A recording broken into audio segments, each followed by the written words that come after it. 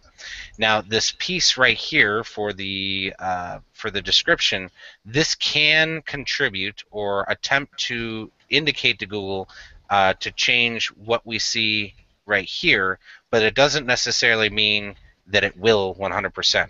So right now this says, Dr. Lamb explains the adrenal fatigue system, assign support, learn the best way to treat AF with our adrenal support program.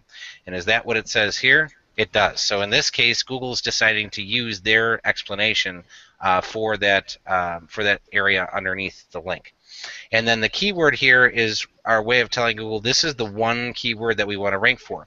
And one mistake that a lot of people use when they're trying to use the metadata is they put way too many words into the keywords here. So before we worked with Dr. Lim, he probably had 20 or 30 keywords in this area here, which Google views as keyword stuffing. So it's saying I want this article to rank for all these different things. That used to work many years ago, but it doesn't work as effectively now. So having one keyword and having the focus on that one keyword is really important. So this is just kind of the beginning parts of the metadata. We're going to talk about some of the specific items for each, the meta title, the description, and keyword in a little bit more depth. But I want to give you a very brief overview of what it is, so you know what to look for. So if you go to your own website and you right-click in the margin, go to View Source, in Internet Explorer, Firefox. It might say something different, but essentially we're looking for a view source. What you're looking for near the top of the page is this meta, and you'll see description, meta, keywords, and then you're also looking for this title tag. So those are the three things that we're going to get into a little bit more. All right, so a little pausing point now. Stephen says, great answer. Thank you. So thank you, Stephen. I'm glad you enjoyed our answer. Stephen, would you like to share with us your website? We could take a look at it real quick. We only have 8 minutes left, but maybe we can give you some insight on that. So getting into the meta title. The meta title tag, which is right here, not only controls what's in your tab that's at the top here, but it also controls how you show up right here for this link that people click on. So, Robin, you had some great insight from some of the most recent webinars you attended about how to structure what is said in there. Would you mind commenting on that a little bit? Sure. So the meta title, you want to make sure that it's short, usually around 60 to 80 characters. If it's a little bit longer, that's okay. You'll have that dot dot dot after it. But if it's too long, Google can actually take a different title and put it in the meta title for you. If it's a blog title, it's usually just the same as the blog title. If it's a service or product page, it's usually the same thing as you titled the page. But if it's any other page, it'll sometimes rewrite the title for you. And then you said recently you had watched that webinar with all the different SEO panelists talking about how it should be more of a commercial or a grabber. Yeah, if you're looking at the top 10 results, you want to make sure that yours is the most interesting and someone will click on it. So let's say, like for this one, these look like pretty factual, or I would say this is probably a hard example to see it on. Sure. What should we go for? Maybe like a salon service or something like that.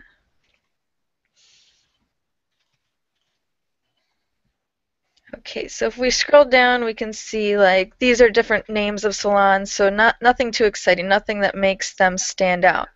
But if you have like a blog that says, yeah, like best 10 haircuts, or like something like that, best 10 hair salons in Grays Lake, and then you write an article about that, or well, if you wanted to write, if you wanted to do like a blog and that shows up in here, then the title could be really enticing. Or if it's just one of your service pages, it could be like, if it's for haircuts, you don't want to just write, Karma Salon Spa and Haircuts, because that's what every single person is going to say. Every single one is going to say, my friend's salon does haircuts. This one does haircuts. This one does nails. So that's not too exciting. What you want to do is something like, um, you know, 25% off haircuts at this salon, or it could be like, the featured in a bunch of magazines, and then you write the salon name, or something that really sells your business, like the top quality salon in the Lake County area. So you want it to be something that's not just your business name, because you're competing against, like if I chose those first three ones, I see those first three as all the same. Like there's nothing that differentiates any one of those. Right. And But you can see the Paris hair design, they have upscale style at probably like affordable prices or something like that. So that would be like a good commercial. right, and that should be probably at the front. A Mhm. year ago, it used to be different where we wanted to put the phone number and the state and stuff in there, whereas now we're finding that a lot of the folks that we follow say that having the title attract attention seems to be much more effective.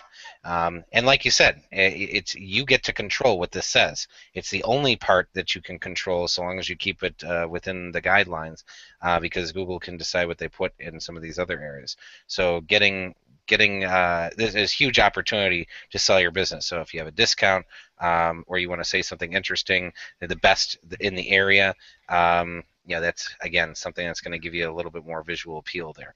And if you're looking for ideas for titles, what I would do is just Google the words that you want to rank for, and then look at the top 10 results and pick out the best result, and analyze why is that the best, Yeah.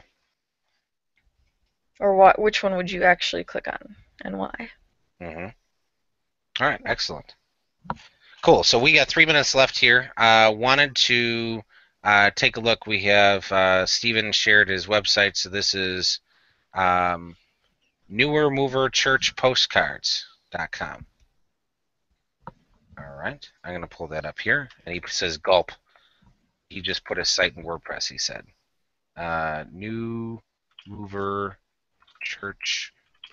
Newermoverchurchpostcards.com.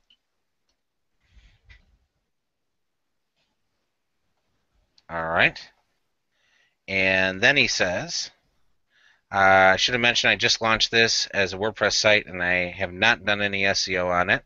And then he wants us to take a look at his other site, which I'll open up in a new tab here. And that is the newmovermailings.com. All right. So but unfortunately, we're at the end of our time here. So, Stephen, if you come back next Thursday and ask us again, we'll do an in-depth evaluation of some different things that you can do. But right off the bat here, very clean, nice-looking websites, which is good. But definitely could get into some more specifics for you. So with that being said, wanted to wrap up the webinar here. Again, this is Awesome Dynamic, and you can see our website at awesomedynamic.com. We do the search engine optimization, responsive web design, Amazon seller consulting, Google Maps business view, and you can also visit our other website, which is the Awesome Dynamic Academy. Again, we're going to be launching a program where you'll be able to go through all these different steps to help yourself with your online presence. And that's at awesomedynamicacademy.com. So thank you very much for joining us, and we look forward to seeing you next time.